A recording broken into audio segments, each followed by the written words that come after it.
I was there for close to kind of 10 years and then decided to sell out of that back to the other founders that were there. And then during that time, that was kind of the first time I'd ever really engaged with a law firm.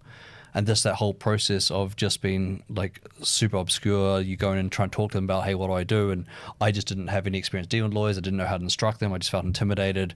So that whole transaction happened. I'd kind of moved back to New Zealand and I was like, I actually started mentoring a whole bunch of startup weekends around, and legal came up a few times. And so I'd just like to learn more about just kind of like how would I make it easier for me to instruct lawyers. And then kind of one thing led to another, started looking in the space and came across corporate counsel, started talking with lawyers inside organizations around how they kind of manage their workflow.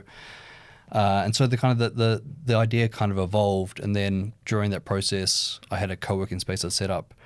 Someone there was like, oh, a mate of mine is trying to do something in the legal space. Do you want to meet him? And I was like, yeah. And so that's when I met Tim, my co-founder. And so like it was just a really iterative process of kind of working through that, and we started to see this huge gap appearing as we started working these corporate teams, realizing they don't have a system, what we call our mid-market, so like internal legal teams between kind of 1 to 40, basically had nothing, just sitting there with Word and Outlook. It was, we're like, okay, we're going to need to do something here.